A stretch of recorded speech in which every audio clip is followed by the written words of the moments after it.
My dad made Grandma pay $18,000 for our Thanksgiving trip but left her home, so I secretly gathered evidence, and what happened next shattered their lives. My name is Amanda. I am 28 years old, and last Thanksgiving changed my life forever. What should have been a simple family dinner turned into a nightmare when my dad convinced my grandmother to spend $18,000 on a family vacation to Hawaii. But at the airport gate, he coldly told her, "There's no ticket for you. Just go home." I'll never forget the look on her face. 3 weeks later, my family returned from their trip and froze when they saw me standing beside a man. They never expected what happened next. To understand what happened, you need to know about my family. My father, Jake, is 52 years old and works as an insurance salesman. He's always been the type to flaunt a lifestyle he can't actually afford: designer clothes, luxury cars, country club memberships, all while his bank account tells a different story. My mother, Stephanie, 48, works as an accountant at a small firm. She's lived in my father's shadow for as long as I can remember, always agreeing with him regardless of how outrageous his ideas or demands are. My older brother, Brian, 30, is practically a carbon copy of my dad. He's adopted the same expensive tastes without the work ethic to support them. He's bounced between sales jobs, never staying at one place longer than 6 months, and frequently asks Grandma for money that everyone knows he'll never repay. My younger sister, Heather, is 24 and still in college. Well, technically in college, she's changed her major 4 times and seems more interested in partying than studying. As the baby of the family, she's been spoiled rotten and expects the world to accommodate her every whim. Then there's my grandmother, Martha. At 76, she became wealthy after my grandfather passed away 5 years ago, leaving her with a successful small manufacturing business they had built together. The business was sold shortly after his death, leaving Grandma with a substantial nest egg that my father has been eyeing ever since. He somehow convinced her to let him manage her finances, though he's been far from transparent about what he's doing with her money. My relationship with Grandma has always been special. While the rest of my family saw her as a checkbook, I genuinely enjoyed spending time with her. As a child, I would sit for hours listening to her stories about Grandpa and their adventures building their business from scratch. She funded my college education. I studied finance. And I'm the only one who regularly checks on her health and happiness. The history of my family taking advantage of Grandma is long and ugly. My father has convinced her to invest in several failed business ventures, including a restaurant that closed after just 3 months and a can't-miss real estate opportunity that somehow missed spectacularly. Brian once borrowed $20,000 to buy a luxury car that he sold 6 months later, with the money mysteriously disappearing. Expensive gifts from Grandma, jewelry, electronics, artwork, often ended up sold online within weeks. Despite all this, Grandma maintained a generous spirit and an almost blind trust in her family, especially her son. I tried several times to gently warn her about being too generous, but she would always say, "Family is all that matters in the end, Amanda. Money is just paper." I respected her perspective, but worried constantly about how my family was exploiting her kindness. As I grew older and started my career in financial planning, I became even more concerned about how my father was handling Grandma's money. Whenever I asked specific questions about her investments or spending, I was shut down immediately. "Mind your own business," my father would snap. "I'm taking care of everything." But the new cars, expensive vacations, and renovation projects at my parents' house told a different story about where at least some of Grandma's money was going. I kept my concerns to myself, mostly not wanting to upset Grandma or create more family tension. In retrospect, I wish I had been braver sooner. Maybe then what happened at Thanksgiving could have been avoided altogether. Last Thanksgiving, we gathered at Grandma's house as we always did. Her home is a beautiful, spacious colonial that she and Grandpa bought 40 years ago. The interior is filled with antique furniture and family heirlooms, each with its own story that Grandma loves to tell. She had been cooking since early morning with only my help, while everyone else showed up fashionably late with cheap bottles of wine and half-hearted compliments about how good everything smelled. You shouldn't have gone to all this trouble, Mom, my father said as he surveyed the spread of turkey, stuffing, mashed potatoes, 3 different vegetables, and homemade pies. The table was set with Grandma's best china and crystal glasses that had been wedding gifts. It was obvious she had spent days preparing for this meal. It's no trouble at all, Grandma replied with a genuine smile. Having my family together is what matters most. The dinner conversation revolved around my parents' new kitchen renovation, Heather's latest boyfriend, and Brian's vague plans to start a business. No one asked Grandma about her life or recent activities. I tried to bring up her volunteer work at the local library, but my father quickly interrupted with a story about a wealthy client he had recently signed. After dinner, as we moved to the living room for coffee and dessert, my father cleared his throat dramatically. I have an amazing idea for this family, he announced, standing in the center of the room like he was about to deliver a keynote address. We need some quality time together away from the daily grind. I've been researching, and I found the perfect winter getaway in Hawaii. He pulled out his phone and started showing glossy photos of a luxury resort on Maui. 3 weeks of paradise, he said enthusiastically. Private beaches, spa treatments, snorkeling, golf, 5-star restaurants, the works. Sounds expensive, I commented immediately, suspicious of where this was heading. Well, quality isn't cheap, my father replied with a dismissive wave. But it's worth every penny for what this family needs.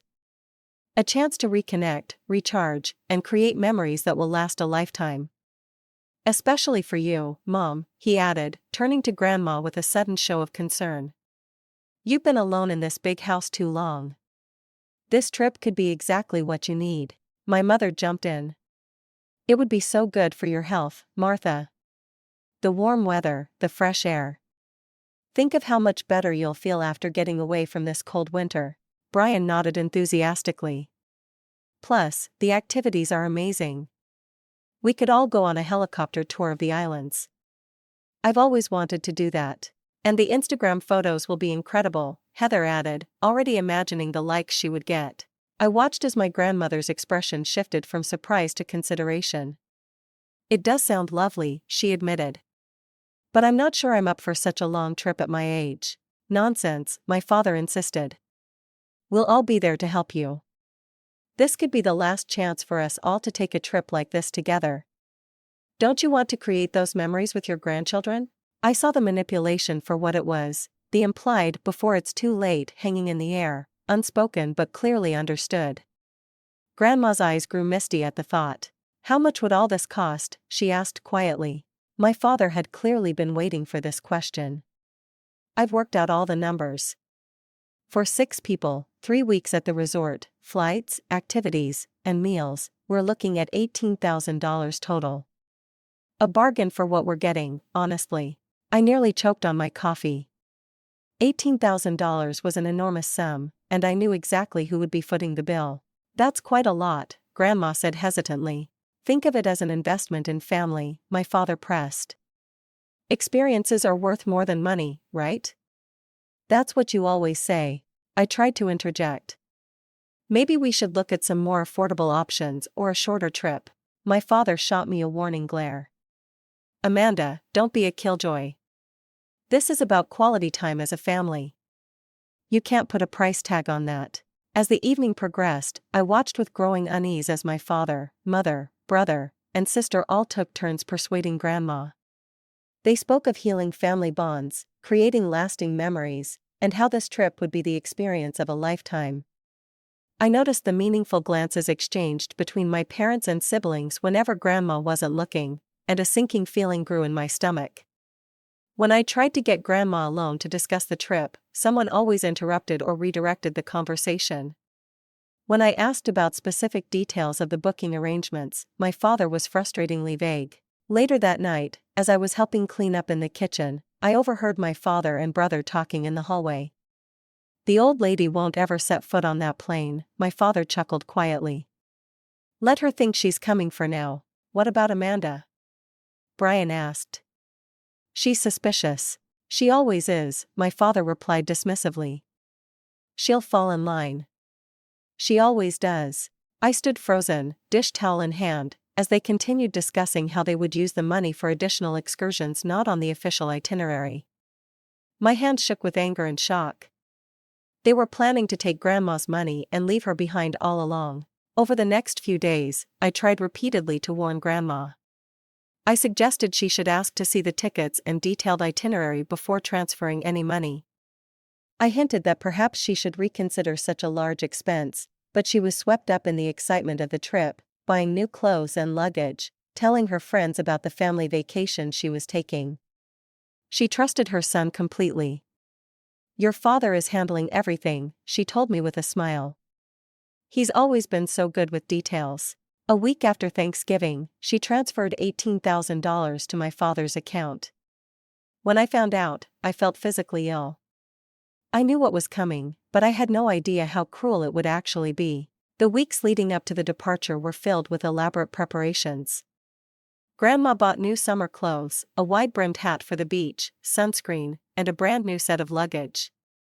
She visited her doctor to make sure she was fit to travel and got all the recommended vaccinations. She called her friends with excitement in her voice, telling them about the 3-week family vacation she was about to experience. I hadn't seen her this animated in years, not since before Grandpa died. I helped her pack, trying to maintain a positive attitude despite knowing what my family was planning. Every time she expressed excitement about a particular activity or mentioned how wonderful it would be to spend time with everyone, I felt a knife twist in my gut. I contemplated telling her the truth several times, but I couldn't bring myself to destroy her happiness prematurely. Part of me still hoped I was wrong or that my family would have a last-minute change of heart. The morning of our departure arrived bright and clear. My father came to pick up Grandma and me at 8 o'clock. He seemed unusually cheerful, complimenting Grandma on her new travel outfit and insisting on carrying her luggage to the car. When we arrived at the airport, the rest of the family was already there with multiple suitcases each. "Mom, you hang on to the passports and paperwork," my father said, handing Grandma a folder. "You're the most responsible one." Grandma beamed with pride at being given this important responsibility. We checked our luggage, received our boarding passes, and made our way through security without incident. Throughout this process, no one said anything to indicate Grandma wouldn't be coming. They all maintained the charade, completely discussing which activities they were looking forward to doing with her in Hawaii. As we approached the gate, I noticed my parents exchanging glances. My stomach tightened. We joined the line as boarding was announced, passengers lining up as the gate agent began checking boarding passes. Just as we were approaching the front of the line, my father suddenly turned to Grandma. His expression changed completely, the fake warmth vanishing in an instant. "There's no ticket for you," he said coldly. "I never intended to take you along. You're too old for this trip. You just slow us down." Grandma stood frozen, her face a mask of confusion. "What do you mean?" "I paid for everything." My father snatched the folder with the passports from her hands. "That $18,000 is the price you pay for us to have a vacation we deserve. You've had your time. Now it's ours." I watched in horror as the realization dawned on Grandma's face, her eyes filled with tears, her hands trembling as she tried to process this betrayal. But all my things are checked in," she stammered. "My luggage. We'll enjoy your new clothes," my mother said with a dismissive smirk. "You should head home now. The taxi stand is back that way." She pointed vaguely toward the terminal entrance. Brian laughed under his breath while Heather looked uncomfortable but remained silent, staring at her phone as if it were suddenly the most interesting thing in the world. A few nearby passengers had noticed the scene and were watching with concerned expressions. An elderly couple shook their heads in disgust. I looked at my grandmother, this woman who had loved and supported our family unconditionally for decades, standing there humiliated and heartbroken. In that moment, something inside me snapped. "I'm staying with Grandma," I announced firmly, stepping away from the boarding line to stand beside her. My father's face contorted with anger. "Don't be ridiculous, Amanda. Get back in line." "No," I said, my voice stronger than I expected. "What you're doing is cruel and disgusting. I won't be part of it. If you stay, you're cut off," he threatened, his voice low but intense. "No more help with your rent, no more family support, nothing." I took a deep breath. I don't need your money anymore, Dad. I need my self-respect. And right now, Grandma needs me. My father's face turned dark red. He stepped toward me and, to my shock, slapped me hard across the face. The sound echoed in the gate area, and several people gasped. My cheek stung, but I didn't back down. I stood taller, staring him directly in the eyes. An airport security officer approached quickly. "Is there a problem here?" he asked, looking between us with concern. "No problem," my father said, suddenly all smiles again. "Just a family disagreement. We're fine." He turned back to me, speaking through clenched teeth. "You're making a huge mistake. Don't expect anything from us when you come crawling back. Enjoy your trip," I said quietly. "I won't be crawling anywhere." My mother refused to meet my eyes as she hurried through the gate. Brian smirked and followed her. Heather hesitated for a moment, almost looking like she might say something, but then hurried after them without a word. My father gave me one last venomous look before disappearing through the boarding door. And just like that, they were gone, leaving Grandma and me standing alone at the gate. I put my arm around her shoulders as she began to sob quietly. Together, we watched through the large windows as the plane eventually pulled away from the gate, carrying my family to their stolen vacation. "Let's go home, Grandma," I said gently. "We'll figure this out together." The taxi ride back to Grandma's house was painfully quiet. She sat beside me, staring out the window, her hands clasped tightly in her lap. I tried a few times to start a conversation, but she responded with only nods or single words. The shock was still too fresh, the wound too raw. When we arrived at her house, it felt eerily empty.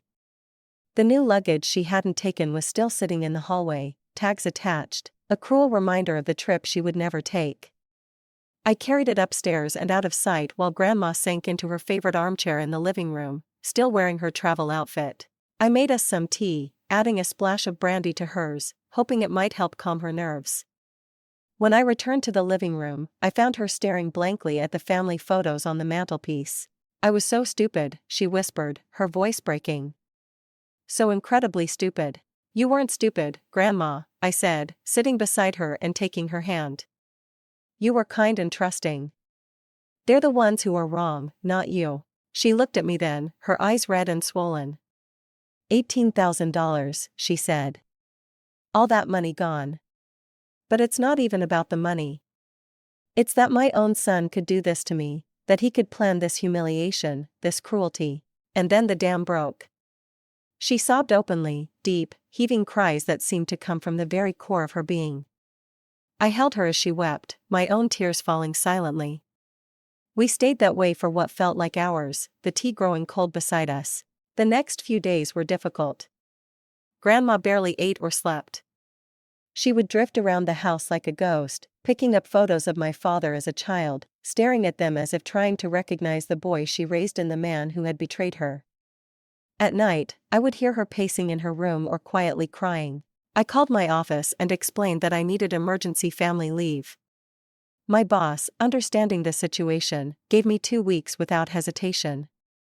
I dedicated myself to taking care of Grandma, cooking her favorite meals, trying to tempt her appetite with small portions of comfort food. I read to her from her favorite mystery novels in the evenings, put on classic movies she loved, anything to distract her from the constant replay of that horrible moment at the airport. Slowly, she began to open up. At first, it was just anger and hurt pouring out in bursts, memories of other times my father had taken advantage of her, instances I hadn't even known about. But as the days passed, our conversations deepened. One afternoon, about a week after the airport incident, Grandma brought out a dusty photo album I'd never seen before. It contained pictures from before I was born, when Grandma and Grandpa were young entrepreneurs starting their manufacturing business.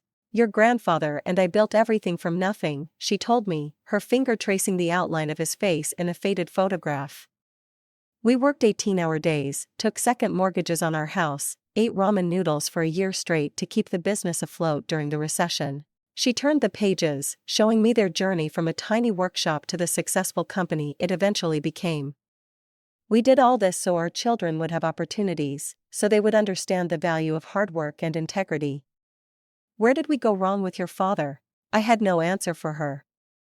Instead, I asked questions about Grandpa, about their early days together, about the challenges they overcame. As she spoke, I saw a spark returning to her eyes, her voice growing stronger as she recounted their victories and adventures. She revealed more about my father's financial exploitation than I had ever known. After Grandpa died, Dad had convinced her to sell her controlling interest in the company, promising to invest the proceeds for better returns. He had tricked her into signing over the deed to a valuable piece of property by burying it in a stack of routine paperwork. There had been numerous emergency loans that were never repaid, each accompanied by elaborate stories of temporary hardship that pulled at her heartstrings. He used my love against me, she said softly. Used my desire to help him as a weapon. But as painful as these revelations were, they seemed to be helping her process what had happened. Each day she grew a little stronger, a little more determined not to let this betrayal define her remaining years. By the end of the second week, Grandma was getting up early again, tending to her beloved garden, calling old friends she had neglected while focusing on my father's family. She even joined me for a walk around the neighborhood, waving to neighbors and stopping to admire their winter decorations. One evening, as we sat by the fireplace drinking hot chocolate, Grandma turned to me with new resolve in her eyes. "I've been thinking," she said. "We shouldn't waste time being sad about a trip that never was. Let's make our own memories instead." Together, we created a list of local activities we could enjoy, visiting the art museum she loved, attending a holiday concert, trying out the new restaurant downtown that had gotten rave reviews. It wasn't Hawaii, but it was real and honest, unlike the false promises my family had made. As we brainstormed, Grandma mentioned something that caught my attention. "I need to look at my financial situation," she said firmly. "I've been too passive letting your father handle everything. That ends now. I can help you with that," I offered. "It's what I do for a living, after all." She nodded thoughtfully. "I'd appreciate that, but I'm also thinking of calling an old friend. Her grandson is a financial attorney. He might be able to give us some professional advice about my options." "That sounds like a great idea," I agreed, relieved that she was taking active steps to protect herself. The next morning, Grandma called her friend Margaret, whom she'd known since college. As she explained the situation, I could hear her voice growing stronger, more determined. By the time she hung up, there was a new light in her eyes. "James is coming tomorrow," she announced. "Margaret's grandson. He's a lawyer who specializes in financial matters and elder law. He said he'd be happy to review my situation." For the first time since the airport, I saw genuine hope on my grandmother's face. Neither of us knew then how significantly this meeting would change both our lives. The doorbell rang promptly at 10 the next morning.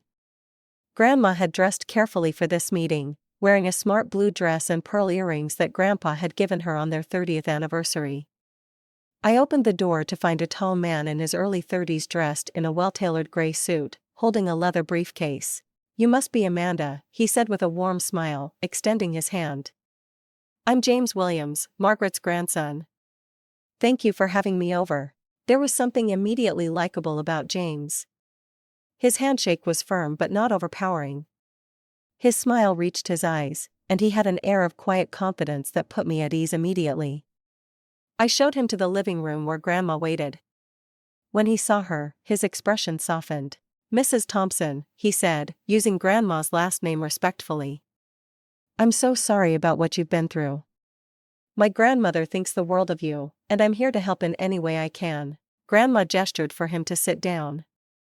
"Please call me Martha, and I appreciate you coming on such short notice." James set his briefcase on the coffee table and took out a legal pad. "Why don't you start by telling me exactly what happened, and then we can discuss your financial situation and your options." For the next hour, Grandma recounted everything from the Thanksgiving dinner to the airport betrayal. James listened attentively, occasionally asking clarifying questions but never interrupting her flow. His expression remained professional, but I could see flashes of genuine anger when she described how my father had humiliated her at the airport. When she finished, James nodded thoughtfully. "What your son did could potentially constitute elder financial abuse, which is both a civil and criminal matter in this state. But before we discuss legal action, I'd like to understand the broader financial picture. What access does your son currently have to your accounts and assets? Grandma explained how my father had been managing her finances since Grandpa died, including having power of attorney and being a signatory on several of her accounts. I'd like to see your financial statements and any legal documents you have, James said. With your permission, of course. Grandma agreed immediately, and I helped her gather the relevant paperwork from her home office. As James reviewed the documents, his frown deepened. Martha, I'm seeing some concerning transactions here, he said finally. Large withdrawals and transfers that don't seem to have clear purposes. Do you authorize all of these? Grandma leaned forward to look at the statements he was pointing to. I don't recognize many of these, she admitted, her voice small. Jake said he was diversifying my investments. James continued methodically through the paperwork, taking detailed notes. By lunchtime, he had identified numerous problematic transactions and potential abuses of the power of attorney. Would you mind if I took copies of these? He asked. I'd like to review them more thoroughly and potentially consult with a forensic accountant colleague. Of course, Grandma agreed. Take whatever you need. I offered to make lunch, and as I prepared sandwiches in the kitchen, I could hear James explaining various legal concepts to Grandma in the dining room. His manner was patient and clear, never condescending, despite the complexity of the information. Over lunch, the conversation shifted to more personal topics. James told us about his grandmother Margaret and her friendship with Grandma dating back to their college days. He shared stories of growing up hearing about Aunt Martha and her amazing pies at joint family gatherings when he was a child. Grandma was heartbroken when you two lost touch after your husband's passing, he told Grandma. She tried calling several times, but your son always said you were too busy to come to the phone. Grandma's eyes widened. I never received any messages from Margaret. I thought she had forgotten about me. James nodded grimly. Unfortunately, isolating elderly individuals from their support network is a common tactic in cases like this. After lunch, James asked if he could see additional financial records stored on Grandma's computer. I helped set him up in the home office, and he worked diligently for several hours while Grandma rested.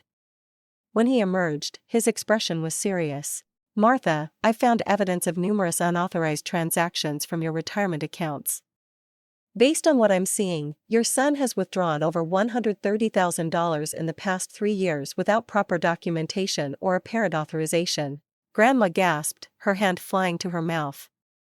That's impossible. He wouldn't. I'm afraid the records are quite clear, James said gently. And this $18,000 vacation is just the latest example. Over the next few days, James became a regular presence at Grandma's house. He brought in a colleague with forensic accounting expertise, and together they pieced together a disturbing picture of my father's financial exploitation. James also helped Grandma begin the process of securing her remaining assets, starting with revoking the power of attorney and changing account access. As we worked together on organizing Grandma's paperwork and creating new financial safeguards, James and I began to develop a connection that went beyond the professional relationship. We would often find ourselves talking late into the evening after Grandma had gone to bed, sharing a bottle of wine and our life stories. I learned that James had chosen elder law after watching his own grandfather fall victim to a scam that depleted his savings. The most devastating part wasn't even the money, he told me one night. It was the shame and loss of dignity. No one deserves to feel that way, especially not after a lifetime of hard work and generosity. I found myself increasingly drawn to his compassion, intelligence, and quiet strength. Unlike the men I had dated previously, James listened more than he spoke and seemed genuinely interested in my thoughts and experiences.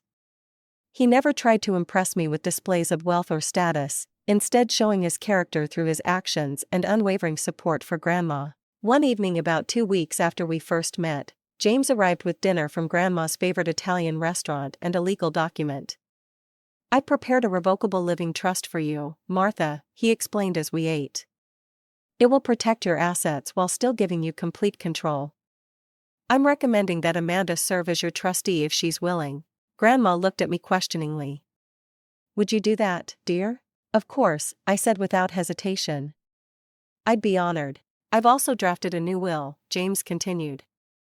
And I prepared the paperwork to formally demand repayment of the $18,000 taken for the vacation, as well as documentation of the other unauthorized loans and withdrawals.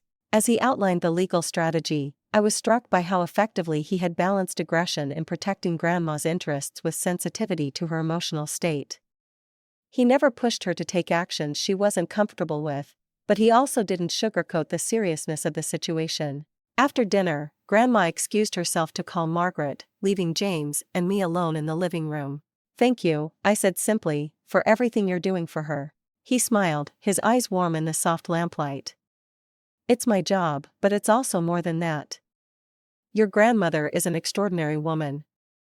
Anyone would be lucky to have her in their life." "She is," I agreed. "I just wish I'd done more to protect her sooner." James reached out and briefly touched my hand. "You're here now. That's what matters. You stood up to your entire family for her. That takes real courage." Something shifted between us in that moment, a recognition of feelings that had been building since we met. Neither of us acted on it immediately, both aware of the professional and emotional complexities of the situation. But from that evening on, there was an unspoken understanding that whatever was developing between us was special and worth exploring when the time was right. As the days passed, the transformation in Grandma was remarkable. The broken, humiliated woman from the airport was gone, replaced by someone who reminded me of the strong, confident grandmother of my childhood. She joined a senior center's book club, started attending Tai Chi classes twice a week, and reconnected with old friends, including Margaret, who became a regular visitor. "I've spent too many years living for other people," she told me one morning as we worked in her garden. "First raising your father, then supporting your grandfather in building the business, then trying to be the perfect grandmother. I forgot who I was outside of those roles." She stood up, brushing dirt from her gardening gloves. "I'm 76 years old, Amanda. I don't know how many years I have left, but I'm going to live them for me." Her newfound independence and joy were inspiring, and I found myself reevaluating my own life choices. I had always been the peacekeeper in the family, the one who went along to avoid conflict, even when I knew something was wrong. Standing up to my father at the airport had awakened something in me, a strength I hadn't known I possessed. Meanwhile, my relationship with James continued to evolve. What had begun as a professional connection had blossomed into friendship and then something deeper. We tried to maintain boundaries while the legal work was ongoing, but our feelings became increasingly difficult to ignore. 2.5 weeks after the airport incident, James asked me to dinner at a small French restaurant downtown, just the two of us, away from Grandma's house and the legal paperwork. We finally acknowledged what we both had been feeling. "I've never met anyone like you, Amanda," he said as we shared a chocolate souffle for dessert. "You're brilliant, compassionate, and stronger than you give yourself credit for." "I could say the same about you," I replied, feeling a warmth that had nothing to do with the restaurant's candlelight. "You've helped Grandma reclaim her life, her dignity." "I don't know how to thank you for that. Have dinner with me again tomorrow," he suggested with a smile. "And the night after that?" "That would be thanks enough." When I told Grandma about our official date, she was delighted. "I've seen the way you two look at each other," she said with a knowing smile. "He's a good man, Amanda. The kind who stands up for what's right, like you." As our relationship deepened, we received occasional updates about my family's Hawaiian vacation through social media. Heather posted endless photos of beaches, cocktails, and resort amenities, carefully tagged with #blessed and #familytime. My mother shared pictures of shopping excursions, showing off expensive purchases. It was as if they were flaunting how they had spent Grandma's money. Once, Heather called me late at night, slightly drunk from what sounded like a beach party. "I miss you," she slurred. "It's weird without you here." "Then you shouldn't have gone," I replied simply. "What you all did to Grandma was unforgivable." "I know," she whispered. "I feel terrible," but Dad said. "You're an adult, Heather," I interrupted. "You could have chosen differently." She was quiet for a moment. "Are you really not coming back to the apartment?" We had been roommates before all this happened. "No," I said firmly. "I'm staying with Grandma. I've already given notice on my half of the lease." She hung up soon after, and I didn't hear from her again. My father, however, sent an email that was pure intimidation, promising that I would regret taking sides against the family and that we would settle accounts when they returned. I showed the email to James, who added it to the growing file of evidence against my father. By this point, the legal groundwork was well established. The new will had been signed and notarized with James as the witness. The trust had been created with all major assets transferred into it, and me as the trustee. Formal demands for repayment had been sent to my father's email and physical address, though we didn't expect a response until his return. "We're in good shape legally," James assured me and Grandma as we reviewed everything. "But we should be prepared for an emotional confrontation when they return. People like your father don't respond well to having their control challenged." Together, we developed a strategy for the inevitable confrontation.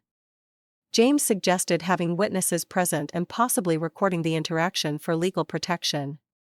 We also discussed the emotional aspects, with James sharing techniques for staying calm in the face of manipulation and anger. "The key is to not engage with the emotional bait," he explained. "Your father will try to provoke reactions, shift blame, or make you feel guilty. Remember that those are tactics, not reality." As the date of my family's return approached, I took a significant step in my own life. After consulting with Grandma and much soul-searching, I decided to resign from my financial planning position and accept an offer to join James's law firm as a financial analyst specializing in elder abuse cases. My experience with Grandma had shown me that this was work that truly mattered, where I could make a real difference. I also officially moved in with Grandma, taking the guest bedroom as my own. It was a temporary arrangement we both understood, but it gave me peace of mind knowing she wasn't alone and gave her the security of having family nearby who genuinely cared. The night before my family was scheduled to return, James came over with ingredients to cook dinner for us. As he prepared a delicious pasta primavera in Grandma's kitchen, I was struck by how natural it felt, how right to have him there with us. We had created our own little family unit, bound not by obligation or DNA, but by choice and genuine love. After dinner, as we sat in the living room with coffee, Grandma brought up the impending confrontation. "I want you both to know," she said firmly, "that I'm ready for tomorrow. I've spent my whole life trying to keep the peace, to be the perfect mother and grandmother, but that ends now. I won't be manipulated or taken advantage of anymore." She reached out, taking one of my hands and one of James's. "Whatever happens tomorrow, we face it together. That's what real family does." As James and I drove to his apartment later that night, he seemed thoughtful. "What are you thinking about?" I asked. He glanced over at me with a soft smile. "Just that I never expected to find someone like you when I took on your grandmother's case. It feels like the universe put us all together for a reason." I knew exactly what he meant. Despite all the pain and betrayal that had brought us to this point, I couldn't regret any of it. It had led me to where I was supposed to be all along. The morning of my family's return dawned bright and clear. Heather had sent a text the night before saying they would be stopping by Grandma's house around noon after landing at the airport. I suspected they wanted to check if the dust had settled and if Grandma was in a forgiving mood, perhaps even willing to provide more financial support. Grandma dressed carefully in a powder blue suit that she often wore to church. She applied makeup, styled her hair, and even put on the diamond earrings Grandpa had given her for their 40th anniversary. She looked elegant, confident, and completely in command. James arrived at 11, dressed in a sharp charcoal suit with a subtle blue tie that complemented Grandma's outfit perfectly. He brought his briefcase containing all the legal documents we might need and a small bouquet of yellow roses for Grandma, which made her smile. "You look ready for battle," he told her with admiration. "Not battle," she corrected him. "Justice." As noon approached, I felt my stomach tightening with anxiety. Despite all our preparation, I wasn't sure how I would react to seeing my family again after what they had done. James seemed to sense my nervousness and gave my hand a reassuring squeeze. "Remember," he said quietly, "you've done nothing wrong. Stand your ground." At 12:15, we heard cars pulling into the driveway. Grandma positioned herself in her favorite armchair, looking every bit the family matriarch. James stood slightly behind her right shoulder, the perfect picture of professional support. I took my place on Grandma's left, completing our united front. The doorbell rang, and I went to answer it. My family stood on the porch, tanned from 3 weeks in the Hawaiian sun, loaded down with shopping bags and souvenir items. My father's smile faltered slightly when he saw me, but he quickly recovered. "Amanda, you're still here," he said as if this were a pleasant surprise rather than a confrontation. "We had such an amazing trip. Wait until Mom hears all about it." They pushed past me into the house, talking loudly about the resort, the beaches, the activities they had enjoyed. My mother was in the middle of describing a luau when they entered the living room and saw Grandma sitting regally in her chair with James standing beside her. The effect was immediate. My father stopped mid-stride, his expression shifting from false cheer to confusion to wariness in the span of seconds. My mother's mouth snapped shut. Brian took an instinctive step backward. Only Heather continued forward, giving Grandma an awkward hug. "Who's this?" my father demanded, glaring at James. Grandma smiled, but it didn't reach her eyes. "This is James Williams, my attorney. He's also the grandson of my dear friend Margaret. You remember her, don't you, Jake? The friend whose calls you never bothered to pass on to me." My father's face paled slightly. "You don't need an attorney, Mom. Whatever Amanda's been telling you, I'm sure we can sort this out as a family." "A family," Grandma repeated, her voice cool. "Is that what you call people who steal $18,000 from their mother and abandon her at an airport?" "That was a misunderstanding," my father protested, forcing a laugh. "We were always planning to reschedule your portion of the trip for a time better suited to your health." "Right, Stephanie?" He looked to my mother for backup. My mother nodded quickly. "Of course, we were worried about the long flight for you, Martha. It was for your own good." James stepped forward, opening his briefcase. "That's an interesting reinterpretation of events, Mr. Thompson. However, we have evidence indicating this was a deliberate act of financial exploitation." He removed a folder and handed it to my father. "This is a formal demand for repayment of the $18,000 taken under false pretenses, as well as documentation of $132,000 in unauthorized withdrawals from your mother's accounts over the past 3 years. My father's face turned from pale to red. "What the hell is this? Mom, are you seriously letting some stranger come in and make accusations against your own son?"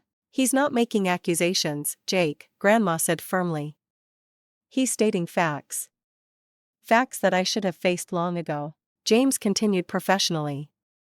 "Mrs. Thompson has revoked your power of attorney, removed you as a signatory on all her accounts, and established a revocable living trust to protect her assets. She is also prepared to pursue legal action, both civil and criminal, if necessary." My father threw the folder onto the coffee table. "This is ridiculous. Amanda has poisoned you against me. After everything I've done for you, Mom. This is how you repay me, by threatening me with lawyers and accusations? What exactly have you done for her, Dad?" I asked, speaking up for the first time. "Besides taking her money, isolating her from her friends, and humiliating her at an airport?" "Stay out of this," he snapped. "This is between me and my mother." "No," I said firmly. "It stopped being just between you two when you took advantage of her love and trust. When you made all of us complicit in your scheme." Grandma raised a hand, silencing everyone. "Jake, I have loved you your entire life. I have supported you, believed in you, and given you every benefit of the doubt, but that ends today. You stole from me. You lied to me. You humiliated me in public. And worst of all, you taught your children that this is how family treats each other." Her voice was steady, her gaze unwavering. "I want my money back, all of it, and then I want you out of my life until you can demonstrate true remorse and change." My father's face contorted with rage. "You ungrateful old woman. Who do you think paid for this house, who managed your investments after Dad died? You'd have nothing without me." "Actually," James interjected, "according to the financial records, Mrs. Thompson and her late husband paid for this house in full 30 years ago, and her investment portfolio has consistently underperformed the market since you began managing it, with numerous unexplained withdrawals." My father turned his fury toward me. "And you, dating Mom's lawyer? How convenient. What's your angle here? Her will planning to cut the rest of us out?" Before I could respond, Grandma spoke. "Amanda stayed with me when all of you abandoned me. She has shown me what real family loyalty means. And yes, I have changed my will. Not because she asked me to, but because she's the only one who deserves to be in it. My mother, who had been largely silent, finally spoke up. Martha, you're making a terrible mistake. Families should stick together. We can work this out. Where was that family loyalty at the airport, Stephanie? Grandma asked quietly. My mother had no answer. Heather stepped forward, tears in her eyes. Grandma, I'm so sorry. I should have said something, done something. I knew it was wrong. Yet you went anyway, Grandma pointed out, though her tone was gentler than it had been with my parents. Choices have consequences, Heather. Remember that. James brought the conversation back to the practical matters at hand. Mr. and Mrs. Thompson, you have two options. You can voluntarily repay the money you've taken, or we can pursue this matter through the courts. Given the evidence we've assembled, including financial records and witness testimonies, I'm confident in our case. My father looked like he might explode, but my mother placed a restraining hand on his arm. She had always been more practical than him, more aware of appearances and consequences. How long do we have to decide? She asked, her voice tight. The demand letter specifies 14 days, James replied. After that, we'll file suit. Brian, who had been unusually quiet, finally spoke up. You can't prove anything. It's her word against ours. James smiled slightly. Actually, bank records, power of attorney documentation, and the testimony of multiple witnesses at the airport provide quite compelling evidence. Financial elder abuse carries both civil and criminal penalties in this state. The word criminal seemed to finally penetrate my father's anger. His face shifted from rage to calculation. Fine, he said abruptly. I'll pay back the vacation money. It was just a misunderstanding anyway. As for these other so-called unauthorized withdrawals, we'll need to review them. I have documentation for everything. I'm sure you do, James said smoothly. We'll expect all relevant documents along with the initial $18,000 repayment within 14 days. My father turned to Grandma, his expression now a mask of wounded innocence. Mom, I can't believe you'd do this to your own son after everything we've been through together. But Grandma wasn't falling for it anymore. I'm not doing anything to you, Jake. I'm simply refusing to let you do more damage to me. There's a difference. She stood up, signaling that the conversation was over. I think you should leave now. James has my legal requirements, and Amanda has my full support. I have nothing more to say to any of you until you've made restitution. For a moment, I thought my father might refuse to go, might continue arguing, or even become physically aggressive. But James moved slightly forward, his presence a reminder of the legal consequences that awaited if this escalated further. My family gathered their things, the holiday cheer completely evaporated. As they headed for the door, my father turned back for one parting shot. You'll regret this, both of you, he said, looking from Grandma to me. Family is all you have in the end. No, Jake, Grandma replied calmly. Family is supposed to be people who love and support each other unconditionally. What you're describing is just shared DNA. I've learned there's a world of difference between the two. After they left, the three of us sat in silence for a moment, processing what had just happened. Then Grandma let out a long breath and smiled, a genuine smile that lit up her entire face. Well, she said, that went better than I expected. 3 months have passed since that confrontation. True to form, my father waited until the last possible day to deliver a check for $18,000 along with a stack of hastily fabricated documentation for the other withdrawals. James's forensic accountant colleague easily disproved most of his claims, and negotiations for the remaining repayments are ongoing. Grandma has flourished in her newfound independence. She volunteers at a senior center, helping other elderly individuals learn about financial safety and avoiding scams. She and Margaret have become inseparable again, taking a small cruise together that Grandma paid for herself, creating the vacation memories she deserved all along. As for me, I found my calling in the work at James's firm, using my financial background to help protect vulnerable seniors. James and I are officially engaged, with plans for a small wedding in Grandma's garden next spring. My former family hasn't contacted me again, though Heather occasionally likes my social media posts, a small gesture that suggests she might be rethinking her own choices.